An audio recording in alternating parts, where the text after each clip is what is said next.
សួស្តីអ្នកនរគ្នាថ្ងៃនេះថ្ងៃសៅរ៍ទី18ខែមេសាឆ្នាំ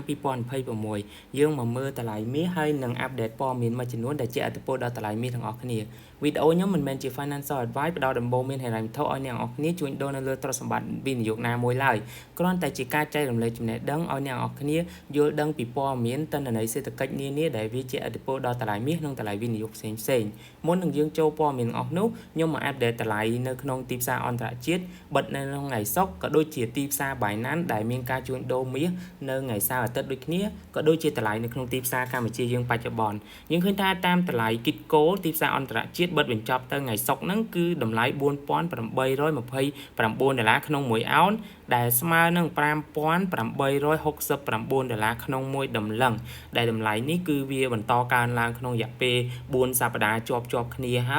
ហើយបើយើងមើលតាមទីផ្សារ Binance ដែលមានការជួញដូរនៅក្នុងសៅរ៍អាទិត្យអ្នកនរគ្នាឃើញរូបទូចនេះហើយគឺតម្លៃបច្ចុប្បន្នគឺមានការធ្លាក់ចុះពីទីផ្សារអន្តរជាតិប្រហែលជា$6គឺបច្ចុប្បន្ន$4,823ក្នុង1អោនដោយសារតែមានព័ត៌មានមួយចំនួនដែលវាអាចរុញច្រានតម្លៃមាសឲ្យវាមានការធ្លាក់ចុះមកវិញហើយបើយើងមើលតម្លៃទីផ្សារនៅស្រុកខ្មែរយើងឃើញថាទីផ្សារហាងឆេងមាសតាមហាងឆេងហាងធំដូចនៅម្ដុំអូឡ িম্প ិកអីចឹងគេលក់ទិញចូលប្រហែលជា$5,800ក្នុង1តម្លឹងហើយលក់ចេញ$5,830ក្នុង1តម្លឹងនេះជាតម្លៃដែលនៅទីផ្សារខ្មែរយើងដែលយើងបានបញ្ជាក់ទៀតចឹងចុងសប្តាហ៍ចឹងទីផ្សារអន្តរជាតិអត់សូវមានការជួញដូរទេដោយសារគេបិទទីផ្សារអស់ហើយមានតែនៅលើទីផ្សារ Binance ទីផ្សារ Centralized Decentralized មួយចំនួនទេដូចជា Binance ដូចជាអីចឹងទៅហើយយើងឃើញថានៅក្នុងទីផ្សារ Binance វាមានការធ្លាក់ចុះបន្តិចសម្រាប់ថ្ងៃសៅរ៍ហ្នឹងក៏ដូចជាទីផ្សារគេហៅថា OTC Over the Counter ការលក់មាសដុំនៅតាមហាងនានាហ្នឹងក៏មានការធ្លាក់ចុះបន្តិចដូចគ្នាដូចនៅកម្ពុជាយើងដំបូងបើកទីផ្សារគឺ$5,840ហើយឥឡូវហ្នឹងគឺធ្លាក់$10ដែរ$5,830ហើយយើងមកអាប់ដេតទៅលើតម្លៃផ្សេងដែលវាមានសារៈសំខាន់នៅពេលបច្ចុប្បន្នគឺតម្លៃប្រេងដែលយើងឃើញថាមកការពីម្សិលមិញថ្ងៃសុក្រហ្នឹងមានការធ្លាក់ចុះមកនៅសល់ត្រឹមតែ$83ក្នុង1បារ៉ែលតែប៉ុណ្ណោះសម្រាប់តម្លៃប្រេងដែលស្ថិតក្រោម$100វិញហើយចំពោះបន្ទុកលុយដុល្លារដែលយើងស្គាល់ថា US Dollar Index ហ្នឹងដែលប្រៀបធៀបទៅរូបិយប័ណ្ណសំខាន់ទាំង6ទៀតបន្ទុកគឺស្ថិតក្រោម100បន្ទុកទេត្រឹមតែ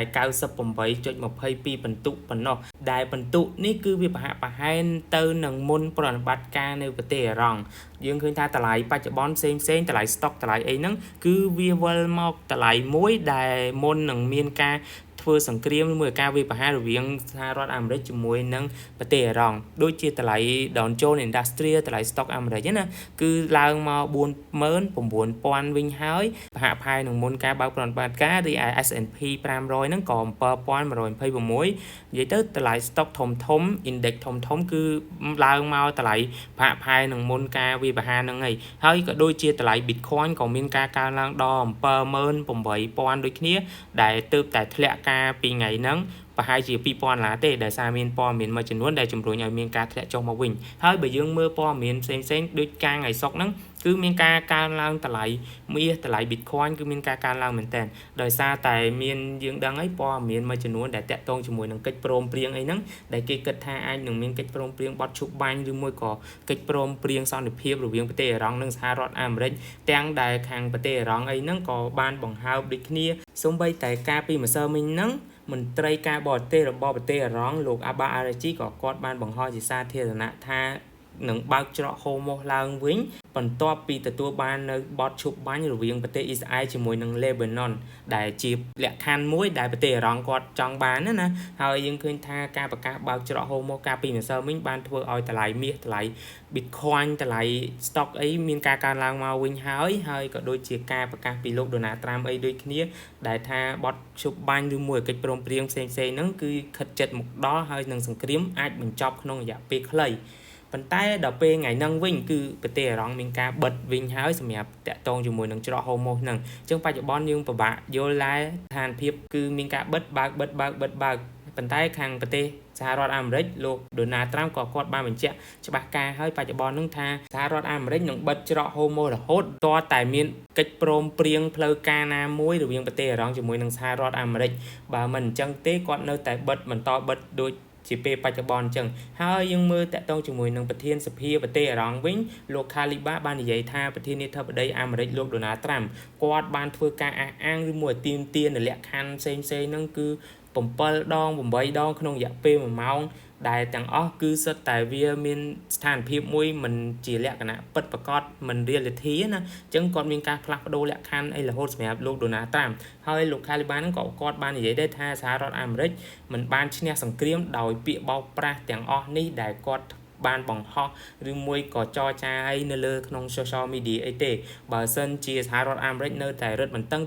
ឬមួយក៏បិទច្រកសមុទ្រហូម៉ូនេះវានឹងមិនមានកិច្ចព្រមព្រៀងណាមួយកើតឡើងកើតទេបើសិនជានៅតែបន្តភាពតានតឹងបិទច្រកសមុទ្របែបនេះមួយទៀតគឺការឆ្លងកាត់តាមច្រកសមុទ្រហូម៉ូហ្នឹងនឹងត្រូវអនុវត្តតាមផ្លូវកំណត់នឹងត្រូវមានការអនុញ្ញាតពីប្រទេសអ៊ីរ៉ង់ផ្ទាល់មិនមែនជាសហរដ្ឋអាមេរិកទេដោយសារច្រកសមុទ្រហូម៉ូនេះគឺនៅក្នុងទឹកដីប្រទេសអ៊ីរ៉ង់ថាតើច្រកសមុទ្រនេះបិទឬបើកឬច្បាប់គ្រប់គ្រងនឹងផ្សេងអីហ្នឹងគឺត្រូវតែសម្រេចដោយស្ថានភាពជាក់ស្ដែងមិនមែនដោយការបង្ហោះនៅក្នុងបណ្ដាញសង្គមរបស់លោក Donald Trump ដូចគ្នាហើយសង្គ្រាមព័ត៌មាននិងការបង្កើតមតិសាធារណៈគឺជាផ្នែកសំខាន់នៃសង្គ្រាមបច្ចុប្បន្នប៉ុន្តែប្រជាជនអ៊ីរ៉ង់មិនត្រូវបានបំភាន់ដោយយុទ្ធសាស្ត្រទាំងអស់នេះរបស់លោក Donald Trump ឡើយនាពេលបច្ចុប្បន្នហើយបើយើងបកមកខាងលោក Donald Trump វិញប្រធានាធិបតីលោក Donald Trump គាត់បាននិយាយថាសហរដ្ឋអាមេរិកនឹងត្រូវចាប់ផ្ដើមទម្លាក់គ្រាប់បែកលើប្រទេសអ៊ីរ៉ង់ម្ដងទៀតបើសិនជាគ្មានកិច្ចព្រមព្រៀងណាមួយត្រូវបានសម្រេចហើយស្របពេលហ្នឹងយើងឃើញថាព័ត៌មានច្បាស់ការហើយដែលនាវាដឹកយន្តហោះដ៏ធំបំផុតរបស់សហរដ្ឋអាមេរិកគឺ USS Gerald Ford គឺបានមកដល់ទីតាំងដើមហើយនៅក្នុងតំបន់មជ្ឈិមបូព៌ានៅថ្ងៃហ្នឹងផ្ទាល់ទើបតែមកដល់ថ្មីទេស្របពេលជាមួយនឹងការគម្រាមពីលោក Donald Trump ថានឹងទម្លាក់គ្រាប់បែកបើសិនជាគ្មានកិច្ចព្រមព្រៀងណាមួយនេះជាអ្វីដែលយើងតាមដានស្ថានភាពទាំងអស់គ្នាហើយបើយើងមើលបទឈប់បាញ់វិញយើងក៏លេចមើលគឺផុតនៅថ្ងៃទី22សប្តាហ៍ក្រោយយើងរងចាំអស់គ្នាប្រហែលជាថ្ងៃពុធហ្នឹងអញ្ចឹងថ្ងៃពុធហ្នឹងអាចនឹងមានផលប៉ះពាល់ដល់ទីផ្សារខ្លាំងជាពិសេសតម្លៃមាសតម្លៃ stock តម្លៃ Bitcoin អីផ្សេងដោយសារតែមានការសម្រេចចិត្តឬមួយស្ថានភាពកែប្រែណាមួយដោយសារអីគឺផុតថ្ងៃកំណត់នៃបទឈប់បាញ់ហើយយើងឃើញថាបច្ចុប្បន្នហ្នឹងគឺកិច្ចព្រមព្រៀងអត់ទាន់មានទេហើយច្រកហូម៉ូក៏បន្តបិទវិញហើយព័ត៌មានចុងក្រោយគឺបិទទាំងប្រទេសអ៊ីរ៉ង់ក៏ដូចជាសហរដ្ឋអាមេរិកអញ្ចឹងបន្តបិទវិញហើយយើងឃើញថាតម្លៃមាសក៏វាមានការធ្លាក់ចុះមកបន្តិចដែរដូចខ្ញុំបានបញ្ជាក់ទៀតរាល់សប្តាហ៍អញ្ចឹងគឺសៅរ៍អាទិត្យគឺទីផ្សារវាអត់សូវមានភាពទូលំទូលាយទេមានតែការជួញដូរនៅលើ tokenization នៅលើទីផ្សារ Binance អីហ្នឹងប៉ុន្តែទីផ្សារមួយនេះក៏មានការធ្លាក់ចុះដែរដែលធ្លាក់ចុះប្រហែលជា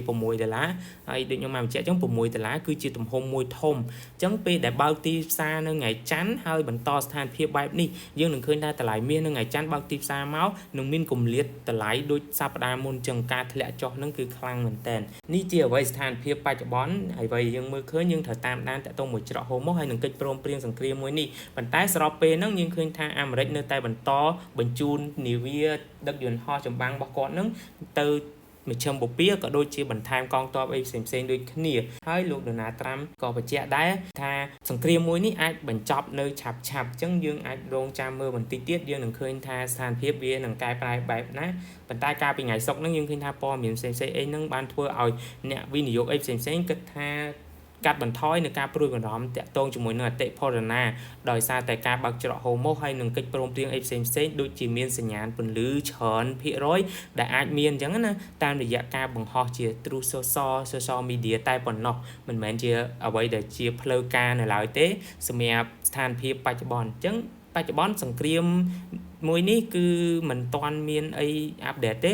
កិច្ចព្រមព្រៀងក៏មិនទាន់មានបទឈប់បាញ់នៅតែបន្តផុតកំណត់នៅថ្ងៃពុធជាស្ថានភាពបច្ចុប្បន្នហើយក៏មិនមានការវាយប្រហារគ្នាដែរសូម្បីតែប្រទេសអ៊ីស្រាអែលជាមួយនឹងប្រទេសលីបង់ក៏មានបទឈប់បាញ់ដូចគ្នាប៉ុន្តែ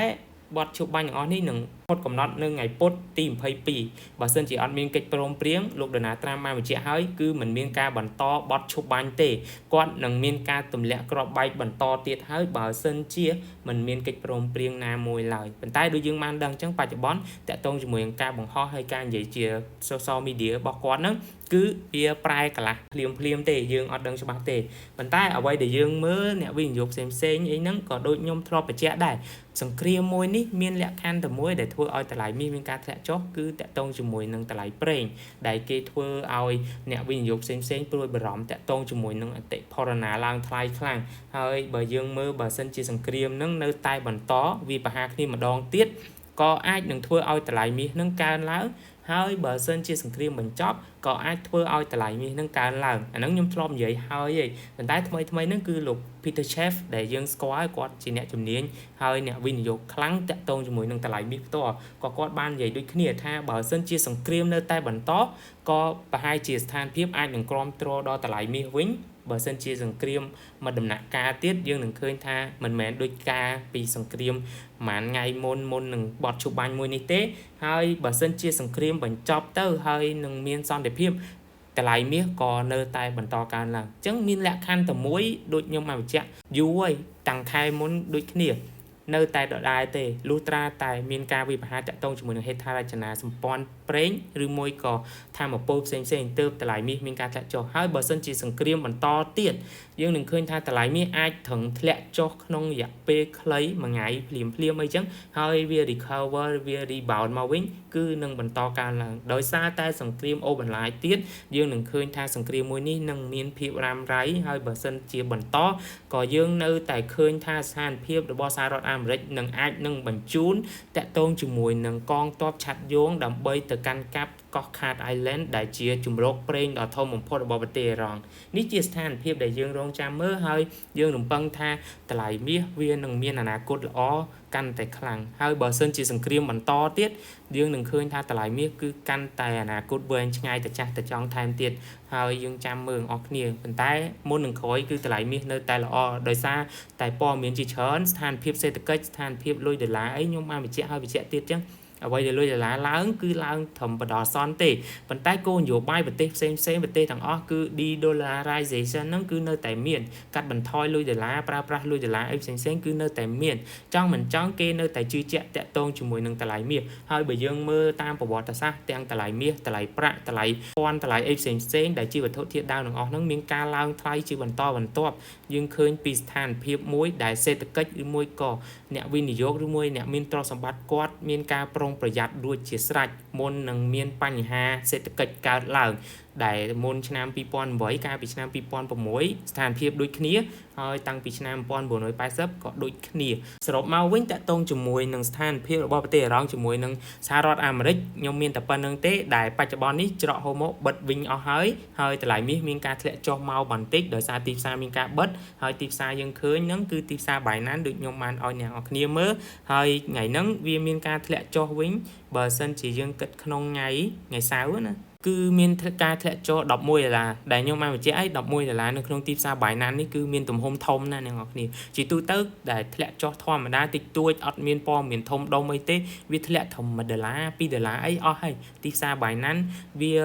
មិនជាទីផ្សារធំដែលជួញដូរតម្លៃមាសទេដោយសារជាទីផ្សាររបស់ crypto ទេហើយតម្លៃមាសយើងដឹងហើយទំហំ market cap មានទំហំធំខ្លាំងណាស់អញ្ចឹងហើយជួញដូរនៅក្នុងទីផ្សារទូចមួយ tokenization มันអាចធ្វើឲ្យតម្លៃមាសហ្នឹងមានការប្រែប្រួលខ្លាំងទេនេះជាស្ថានភាពបច្ចុប្បន្នដែលយើងអាចមើលឃើញហើយយើងបកមកមើលតាក់ទងជាមួយនឹងតារាងបច្ចេកទេសតម្លៃតិចទៅបើយើងមើលតាមតារាងបច្ចេកទេសតម្លៃដែល candle សម្រាប់ខ្ញុំមើលនេះគឺ4ម៉ោងដែលជាទូទៅយើងដឹងហើយខ្ញុំបានបញ្ជាក់ឲ្យ candle 4ម៉ោងនេះគឺជា candle ដែលអ្នកវិនិយោគដែលហៅថា scalping trading អីហ្នឹងគឺគាត់មើលច្រើនអញ្ចឹង4ម៉ោងគឺជាទិសដៅ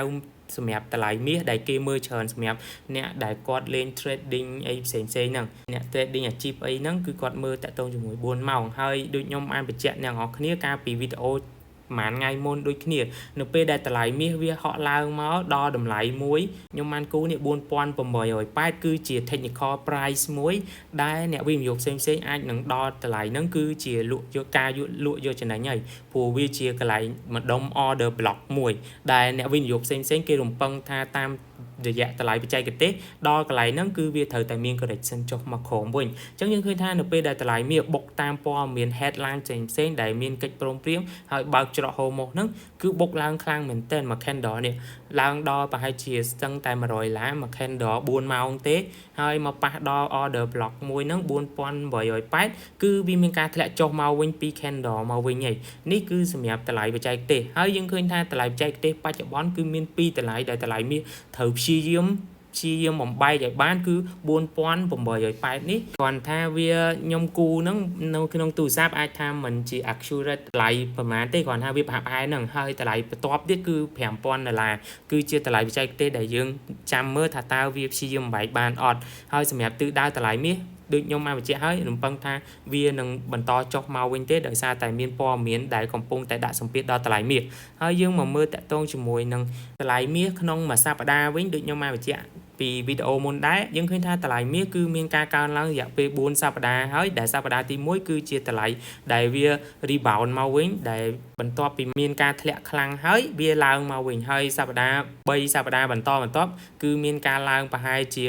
$100ចិត្ត$100អីហ្នឹងហើយបន្ទាប់ពីប៉ះតម្លៃនេះគឺវាមានការធ្លាក់ចុះហើយដូចខ្ញុំបានបញ្ជាក់អញ្ចឹងសម្រាប់សប្តាហ៍គឺយើងរំពឹងថានឹងមានសប្តាហ៍ណាមួយវាមកប៉ះតម្លៃចន្លោះមួយនេះដែលជា order block មួយហើយវានឹងមានការធ្លាក់ចុះមកវិញសម្រាប់ technical correction បន្ទាប់ពីមានការកើនឡើង 3-4 សប្តាហ៍អាចនឹងសប្តាហ៍ក្រោយឬមួយសប្តាហ៍ក្រោយមួយទៀតវានឹងចូលមកដល់តម្លៃបច្ចេកទេសដែលគេលក់យកចំណេញឬមួយក៏គេ short ដើម្បីទទួលបានផលចំណេញមកវិញយើងនឹងឃើញថាតម្លៃមាសវានឹងមានការធ្លាក់ចុះបន្តិចមកវិញហើយវានឹងបន្តទិសដៅរបស់វាបន្តទៀតសរុបមកវិញសម្រាប់ថ្ងៃហ្នឹងខ្ញុំមានតែប៉ុណ្្នឹងទេសម្រាប់ព័ត៌មានថ្ងៃសៅរ៍យើង update បានតាក់ទងជាមួយនឹងច្រកហូម៉ូដែលមានការបិទបើកចុងក្រោយមានការបិទទាំងអស់គ្នាវិញទាំងអេរ៉ង់និងសហរដ្ឋអាមេរិកហើយតម្លៃមាសក៏មានការធ្លាក់ចុះមកវិញដូចគ្នាអញ្ចឹងយើងរំពឹងថាបើសិនជាថ្ងៃអាទិត្យនៅតែបន្តបែបនេះទៀតការបើកទីផ្សារថ្ងៃច័ន្ទមកគឺនឹងមានការធ្លាក់ចុះសម្រាប់តម្លៃមាសបច្ចុប្បន្នវីដេអូខ្ញុំមានតែប៉ុណ្្នឹងទេមិនមែនជាការផ្ដល់នៅដំបូងមានហិរញ្ញវត្ថុឲ្យអ្នកនរគ្នាវិនិយោគអីមួយឡើយសង្ឃឹមថាអ្នកនរគ្នាទទួលបានហើយគ្រាន់តែជាចំណេះដឹងឬមួយទស្សនៈផ្សេងដើម្បីសម្រេចចិត្តខ្លួនឯងទេប៉ុន្តែបើសិនជាយើងចង់ទិញដើម្បីសន្សំក្នុងរយៈពេលវែងខ្ញុំនៅតែលើកទឹកចិត្តឲ្យអ្នកនរគ្នាកុំទុកលុយដុល្លារចោលច្រើនពេកយើងត្រូវចេះបែងចែកទ្រព្យសម្បត្តិរបស់យើងព្រោះអីចង់មិនចង់លុយដុល្លារនៅពេលដែលមានអតិផរណាការព្រួយបារម្ភខ្លាំងបែបនេះវានឹងមានការធ្លាក់ចុះហើយការចំណាយដ៏គំហុករបស់សហរដ្ឋអាមេរិកនៅក្នុងប្រតិបត្តិការសង្គ្រាមមួយនេះក៏នឹងជំរុញឲ្យលុយដុល្លារមានការធ្លាក់ចុះខ្លាំងដូចគ្នាយើងមើលនៅពេលបច្ចុប្បន្នស្រាប់លុយខ្មែរយើងប្រៀបធៀបទៅមួយលុយដុល្លារគឺធ្លាក់មកក្រោម$4000រៀលក្នុង$1នេះជាសញ្ញាណដែលលុយដុល្លារគឺមានការធ្លាក់ចុះខ្លាំងអញ្ចឹងបើអ្នកនរគ្នាទុកលុយដុល្លារខ្លាំងពេកគឺយើងនឹងមានការខាតបង់យើងត្រូវចេះបែងចែកទ្រព្យសម្បត្តិរបស់យើងអរគុណអ្នកនរគ្នាសម្រាប់វីដេអូមួយនេះ